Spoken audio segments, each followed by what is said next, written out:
बिस्मिल्लाहिर्रहमानिर्रहीम।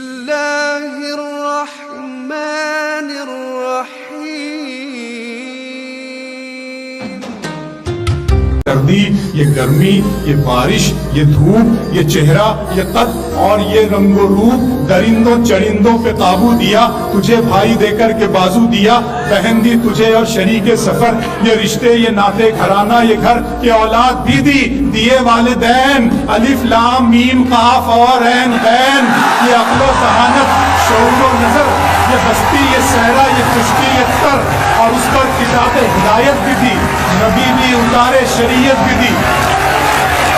गरज के सभी कुछ है तेरे लिए, बता क्या किया तूने मेरे लिए। बिस्मिल्लाहिर्रहमानिर्रहीम। नाज़रीन मोहतरम, अस्सलाम वालेकुम। प्रोग्राम मसाइल से वसाइल तक लिए मैं आपका मेज़बान राव फ़हीम अख्तर हाज़िर खिदमत। प्रोग्राम के लिए स्टूडियो अभी ज़ेर तामीर है। शुरुआती प्रोग्राम्स में आने वाली तकनीकी ख़राबियों के लिए माज़रत ख़्वाह हैं। इंशाअल्लाह बहुत जल्द तमाम जो प्रोग्राम है स्टूडियो में शिफ्ट हो जाएंगे और स्टूडियो से इंशाअल्लाह तकनीकी ख़राबियाँ हमारी दूर हो जाएंगी। आज जिस मौजू को प्रोग्राम में ज़ेर बहस लाया जा रहा है, ऐसे मौज़ूआत पर हमारे माशरों में बहुत कम तवज्जो दी जाती है। आज हम अपने माशरे में ख़वातीन पर होने वाले जुल्म, वर्किंग वूमेन का किरदार, उनकी मुश्किलात, तहफ़्फ़ुज़ और आज़ादी के मुतालिक बहस करना होगा। खुसूसन हमारे पसमानदा इलाके जहां हमारी वजह शोहरत आमना माई और मुख्तियारा माई जैसे केसेस बनते हैं, हम उस माशरे में वर्किंग वूमेन या ख़ातून किस हद तक महफूज है, जैसे मसाइल को ज़ेर गौर लाकर आपके सामने तजावीज़ पेश की जाएंगी।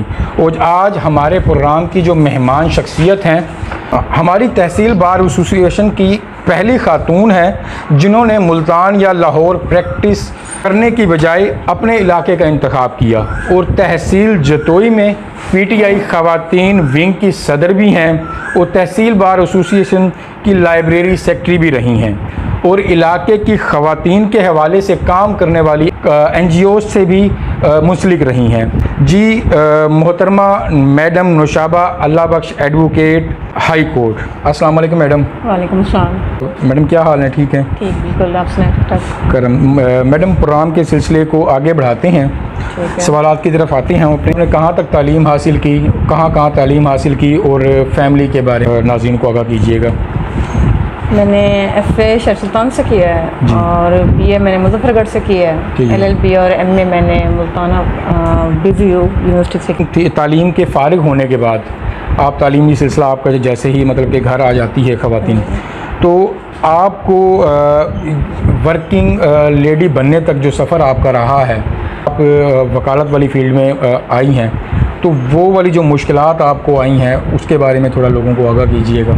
मुश्किलात तो बहुत आई हैं। पहले मैंने टीचिंग की थी जी, उसके बाद फिर पढ़ने चली गई, 2 साल वहाँ पे लगाए नर्सिंग स्कूल में। ठीक। उसके बाद फिर वापस आई, फिर टीचिंग की जी। और थोड़ा मसाइल ये हुए थे कि मेरे बड़े भाई पे केस हो गया था। ठीक है। तो उस हवाले से फिर मुझे इस फील्ड में आना। आपका ये जो इस फील्ड में आपका जो आना हुआ है वो हादसाती है। हाँ जी। आप अपने शौक़ से नहीं आई इस फील्ड में? आपका शौक तो था लेकिन फैमिली सपोर्ट नहीं था पहले।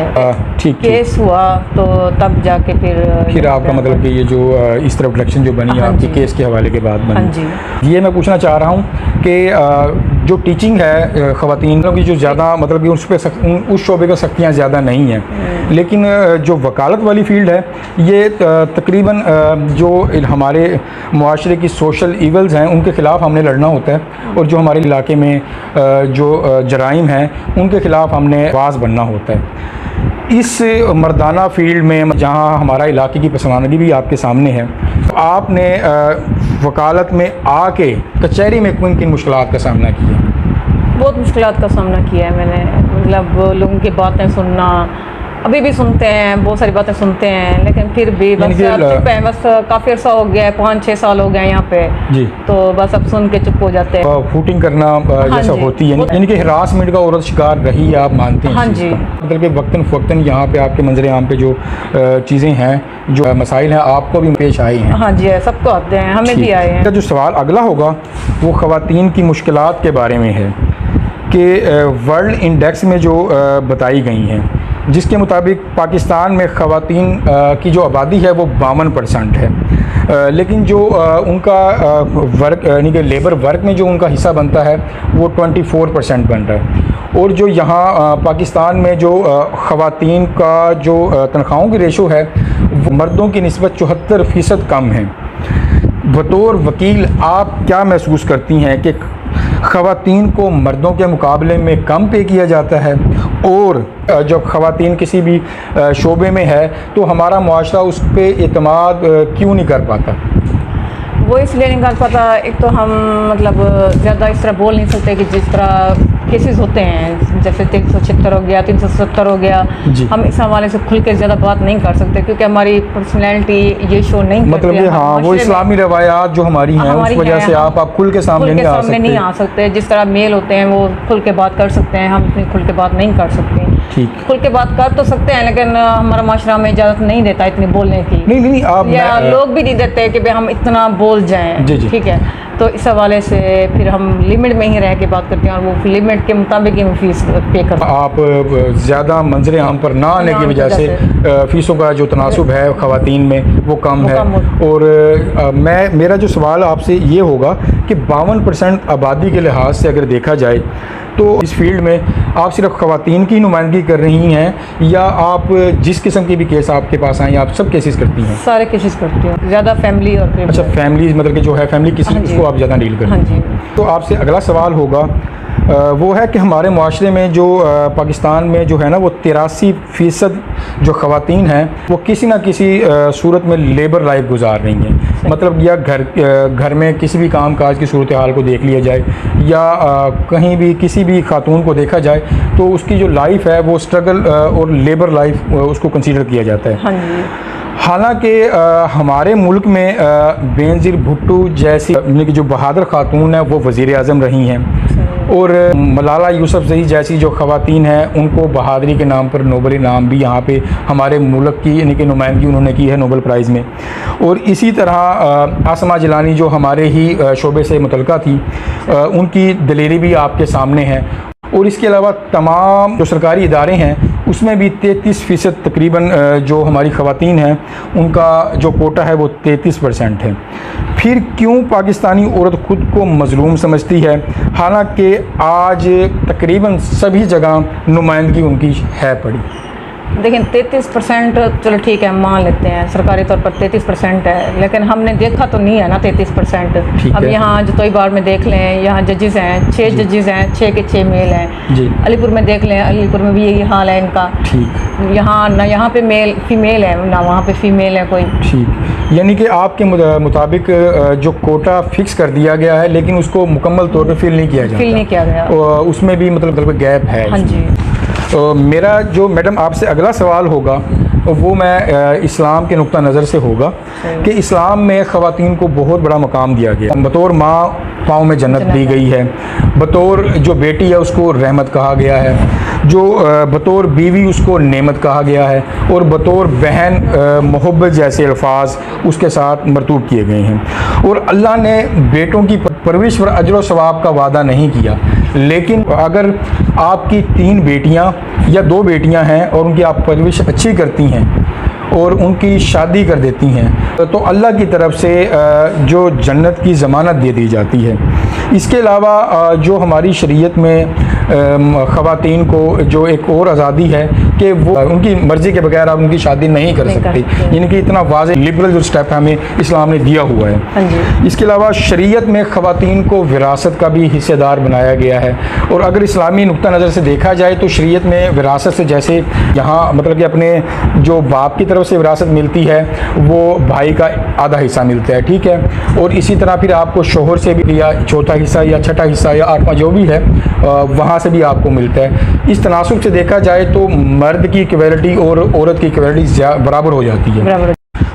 और आप हज़रत खतीजा जैसी जो खातून वसल्लम की जो पहली जो ज़ौजा मोहतरमा थी उनके बारे में भी आप जानती हैं कि वो भी तजारत से मुंसलिक थी। और इसके अलावा हज़रत उमर फ़ारूक के दौर में जो बाज़ार थे उसमें रेट लिस्ट की पाबंदी के लिए ख़वातीन को मुकर्रर किया गया था। फिर क्यों आज हमारा जो मुस्लिम मुआशरा है वो शरीयत की बजाय रिवाज को क्यों फोकियत दे रहा है? पहले तो शरीयत चलता था, ठीक है, जी। मतलब पहले हम शरीयत के मुताबिक काम करते थे, जो हमारे आबा अजदाद गुजर चुके हैं, जी। ठीक है। लेकिन अब आ गया है सोशल मीडिया, ठीक है। तो सोशल मीडिया पे हम जो जो देखते जाते हैं उस रिवाज के मुताबिक हम काम करते जाते हैं, चाहे वो शादियाँ हो, जी। चाहे वो मतलब ईद वगैरह मनानी हो, हम तो रंगोली वगैरह भी मना रहे हैं, हम ठीक। हर चीज़ मतलब इस तरह के सोच नहीं, ये चीज़ें तो मैडम बाद में आई। ये चीज़ें तो मतलब कि जब आप ग्लोबल विलेज बन गए हैं तो फिर आपके कल्चर एक दूसरे के साथ मिक्स होना हो जाते हैं। मैं ये पूछ रहा हूँ कि हमारा जो मुआशरा था, जो बरसगीर का खित्ता है, यहाँ पे हमारी जो रस्म व रिवाज हैं वो आज भी हमारे जो बरसगीर में अक्सरियत में जो हिंदू होते थे उनको ही फॉलो किया हुआ है। क्योंकि हमारा शुरू में यहाँ पे हिंदू और मतलब ये लोग रहते थे ना, यानी कि हमारा जो मुआशरा है वो ज़्यादा तरेज़ और जैसे और हिंदुआना तसल्लुत में रहा है। हाँ जी, इस तो वजह से हमने उनकी रीत अपना रखी, वो जो रस्म व रिवाज हैं वो हमारे मुआशरे में आ गए हैं और हम शरीयत से हट गए हैं। हट गए हैं। इसके अलावा मेरा जो मैडम जो नेक्स्ट सवाल आपसे होगा ना, वो है एक फाउंडेशन, उसके सर्वे के मुतालिक।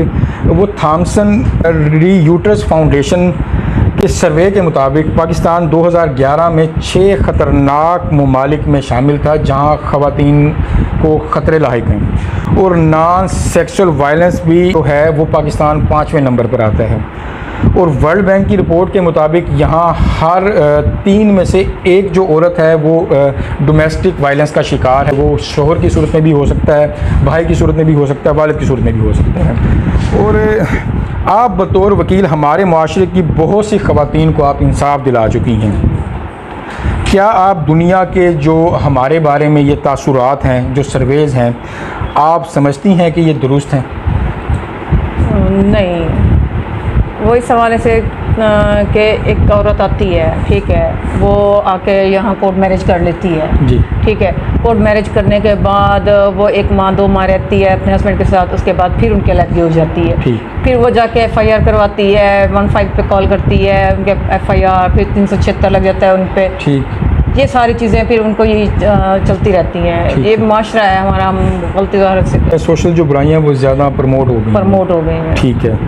और ये जो चीज़ें हैं कि हमारी जो आपने जो ख़वातीन को इंसाफ दिलाती हैं, मेरा मकसद इसमें ये पूछने को होगा कि आप जो आपके पास ख़वातीन आती हैं वो वाकई ही इंसाफ की तालिब होती हैं कि उनका मतलब कि उनको इंसाफ देना चाहिए, या वो कसूरवार आप ख़वातीन को महसूस करती हैं? नहीं, अच्छे बुरे लोग हमारे माशरे में हैं, ठीक है। कुछ अच्छे होते हैं, कुछ बुरे होते हैं। मैं ये नहीं कहती कि हमेशा मेल ही गलत होता है, फीमेल भी गलत होती है, ठीक है, लेकिन पता चल जाता है कि भी कौन गलत है, किस जगह गलत है। लेकिन हाँ, ये है कि हमें केस तो करना पड़ता है ना। आपने तो क्लाइंट के तौर पे आपने देखना होता है। हमें तो क्लाइंट देखने पड़ते हैं। आप ख़वातीन को भी कसूरवार ठहराती हैं कि इन मसाइल के अंदर। मेरा सर मैडम जो अगला सवाल होगा ना आपसे कि 2005 में पाकिस्तान में 300 तंजीमों को काम दिया गया स्टॉप हिरासमेंट सर्वे के नाम से, जिसने 5 साल पाकिस्तान में काम किया। 5 साल के बाद जो उसने रिपोर्ट मंजर आम पर उनकी आती है तो उनके मुताबिक 96% जो ख़वातीन हैं पाकिस्तान की वो किसी न किसी अंदाज़ में हिरास्ट होती रही हैं। इसके बाद फिर 2010 में एक कानून बना दिया जाता है तहफ़्फ़ुज़ ख़वातीन के नाम से ना। तो आप समझती हैं कि ये जो कानून तहफ़्फ़ुज़ के नाम पर बनाया गया है, जिसमें औरतों को हिरास अगर कोई भी शख्स करता है किसी भी नज़रिए से, ज़रूरी नहीं हो कि सेक्सुअली हो या कोई किसी किस्म की भी हिरासमेंट हो सकती है, तो आप क्या समझती हैं कि इस कानून आने के बाद ख़वातीन इस हद तक महफूज हो गई हैं? हमारे माशरे में महफूज तो हैं औरतें, ये नहीं है कि, लेकिन हम भी तो हैं जी। मैं घर से अकेली आती हूँ, ट्रांसपोर्ट पे आती हूँ, यहाँ तक अकेले आती हूँ, 3-4 बजे यहाँ से जाती हूँ, ट्रांसपोर्ट पे जाती हूँ जी। अकेले आना जाना भी तो एक आपके कहने के मुताबिक कि औरत आज़ाद है, ठीक, और महफूज भी है। ताज़ीरात पाकिस्तान के तहत जो औरतों के जो मसाइल हैं, जैसे गैरत के नाम पर औरत को कत्ल कर दिया जाता है, घरेलू तशद्दुद किया जाता है औरतों पर, जबरी शादियां कर दी जाती हैं, तेज़ाब कर दी जैसे केसेस हैं, और इसके अलावा ज़िना बिल जबर जैसे केसेस हैं, इसके ऊपर जो गवर्नमेंट ऑफ पाकिस्तान ने जो सख्त सज़ाएँ हमारी जो हैं वो इनके ऊपर इम्पोज़ की हुई हैं। बतौर वकील क्या सिर्फ आप मर्द को ही मतलब कि कसूरवार समझती हैं, या औरत भी इन कवानीन का गलत इस्तेमाल कर रही हैं? औरत भी इनका गलत इस्तेमाल करती हैं जी, ठीक है। मतलब हर जगह मर्द गलत नहीं होता, कुछ अच्छे लोग भी होते हैं, कुछ बुरे भी होते हैं, मैंने पहले भी बताया आपको। ठीक है। लेकिन ये है कि कहीं कहीं औरत भी गलत हो जाती है। नहीं, आप कि यहाँ हमारे माशरे में औरत को ज़्यादा मतलब कसूरवार देखती हैं या मर्द को ज़्यादा कसूरवार देखती हैं? दोनों एक जैसे हैं, मतलब दोनों ही एक ही कैटेगरी में आते हैं। अगर मर्द, जहाँ मर्द गलत है ना, वहाँ औरत भी गलत हो सकती है। ठीक।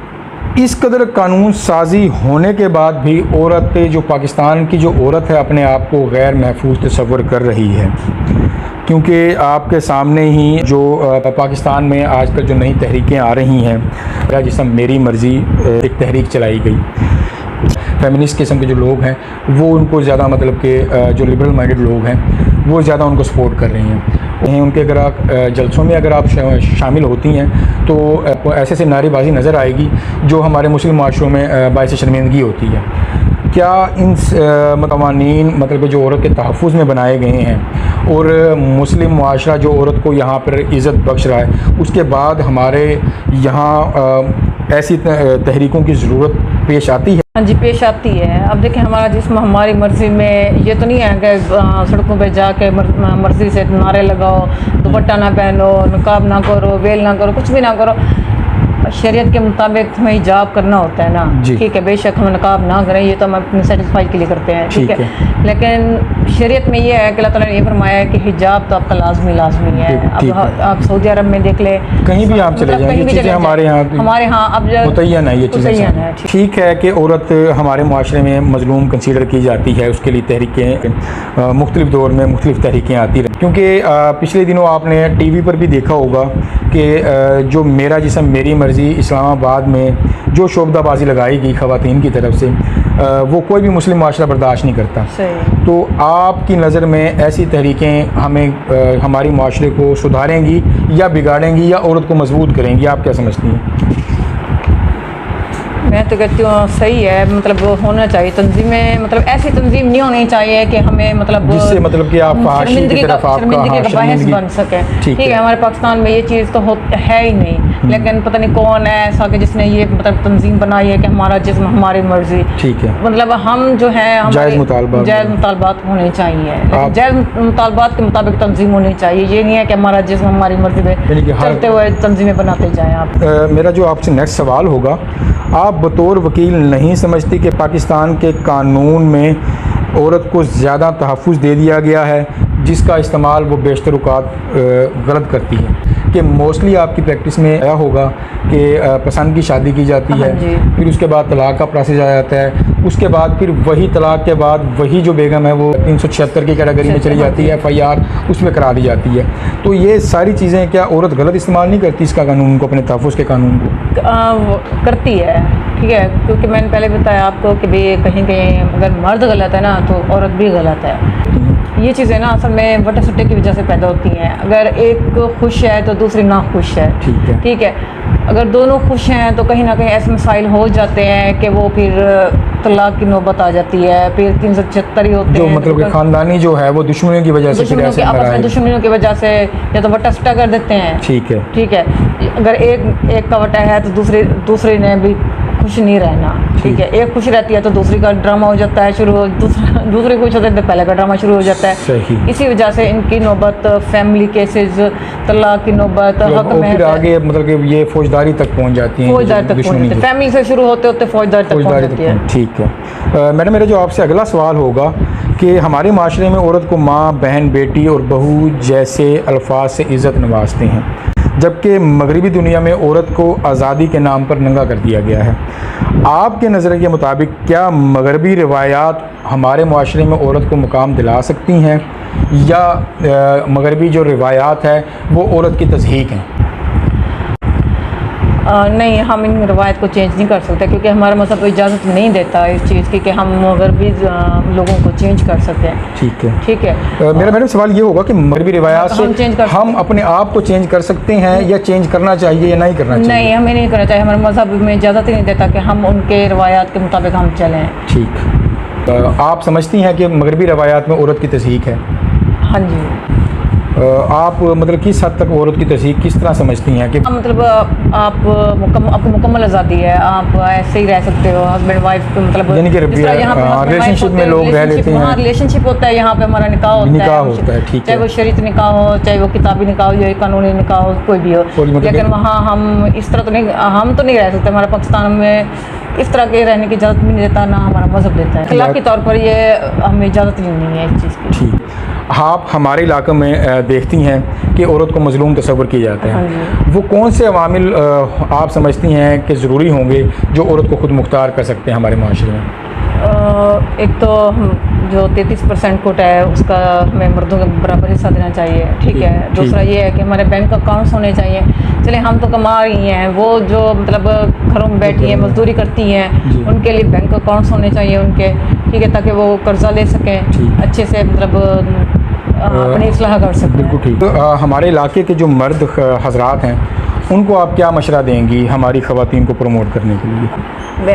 मेरे मर्दों से यही गुजारिश है कि आप अपने बच्चियों को भी मतलब हर फील्ड में जाने दें। आप उनको कैद ना करें कि इस हवाले से कि भी वो हम उनको ना बाहर नहीं जाने देते, लेकिन आपको हर फील्ड में आपको बच्चों को भेजना चाहिए ताकि वो उनकी जो काबिलियत हैं वो घर बैठे वो ज़ाया ना करें, बाहर आएँ, अपने काबिलियत दिखाएँ और अपना जो उनका किरदार है अच्छे से वो अदा कर सकें। मेरा मैडम जो सवाल है आपसे वो ये होगा कि आप हमारे इलाके की माओ बहनों को क्या मशवरा देंगी कि वो अपने आप को मुआशरे में बराबरी की सतह पर लाने के लिए क्या कुछ इख्तियार करें, वो वामिल कौन से होने चाहिए, आप उनके बारे में थोड़ी नज़र डाल दें। एक तो आपको अपनी पढ़ाई नहीं छोड़नी चाहिए। आप पढ़ाई करेंगे तो आगे जाएंगी, पढ़ाई नहीं करेंगे तो घर में बैठे रहेंगे। अगर मेल तो आपको यही चाहेगा ना कि भाई आप घर बैठे रहो, लेकिन आपको अपना आप बनवाना चाहिए, ठीक है। आप पढ़ोगे तो आगे बढ़ोगे, नहीं पढ़ोगे तो घर बैठे रहोगे। मेरी हुकूमत पाकिस्तान से ये गुजारिश है कि हमें भी मतलब मेल के बराबर ही कोटा देना चाहिए, जैसे उनका है हमारा भी उतना ही होना चाहिए। हमारा 33% तो होना चाहिए जो हमें। ये थी मैडम नुशाबा अल्लाह बख्श एडवोकेट। आज का जो मौजू ज़ेर बहस लाया गया है वो हमारे इलाके की जो ख़वातीन हैं उनसे मुताल्लिक़ था, ताकि उनको क्या मुश्किलात पेश आती हैं, हमारा मुआशरा ख़वातीन को किस नज़र से देखता है और ख़वातीन हमारे मुआशरे में किस हद तक खुद मुख्तार है। ये तमाम चीज़ें हमारे मुआशरे की जो वर्किंग लेडी हैं उनकी ज़ुबान से ही आपके सामने मंजर आम पर लाई गई हैं और मसाइल ख़वातीन के हवाले से ज़रूर हैं, लेकिन जो हमारे मज़हब इस्लाम ने ख़वातीन को मकाम दिया है बाकी दुनिया के किसी मज़ाहिब में इस कदर आला मकाम ख़वातीन को नहीं दिया गया। इस्लाम में ख़वातीन के जो हकूक़ हैं उनका तहफ़्फ़ुज़ किया गया है। उसके अलावा हमारे मुस्लिम माशरों में भी हमेशा ख़वातीन को इज़्ज़त की निगाह से देखा जाता है। दुनिया जो हमारे पाकिस्तान मुस्लिम माशरों के बारे में जो भी सर्वे लेकर आती है, दुनिया अपने मज़ाहिब और अपने नज़रियात के मुताबिक ही हमें देखती है। जो मगरबी ममालिक हैं उनकी आज़ादी भी आपके सामने है कि औरत की तज़हीक, औरत वहाँ पे अपने आप को किस हद तक महफूज समझती है, और हमारे मुस्लिम माशरों में औरत को जो मकाम है वो भी आपके सामने है। और इसके अलावा हमारे माशरे में औरत को मुश्किलात तो हैं, लेकिन पाकिस्तान के कवानीन में औरतों को तहफ़्फ़ुज़ दे दिया गया है।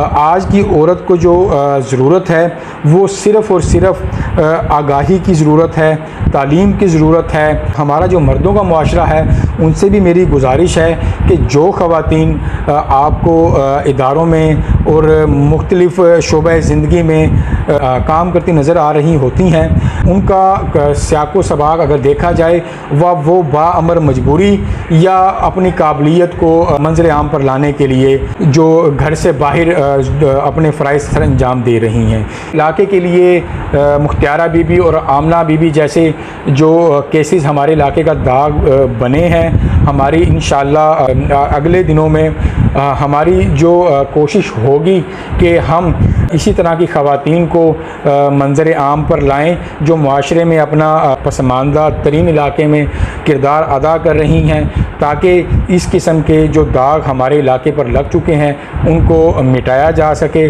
और हमारे मुआशरे और हमारे इलाके को तरक्की की राह पर गामज़न किया जा सके। और किसी भी मुआशरे की तरक्की के लिए औरत का और मर्द का जो किरदार है वो बराबरी की सतह पर ही होगा, तो फिर कोई भी मुआशरा होगा वो तरक्की करे, वो सिविलाइज्ड होगा। अब मैं आपसे इजाज़त चाहूँगा, इंशाअल्लाह मुलाकात आपसे अगले प्रोग्राम में होगी। फ़ी अमानिल्लाह, अल्लाह आपका हामी और नासिर हो। शुक्रिया।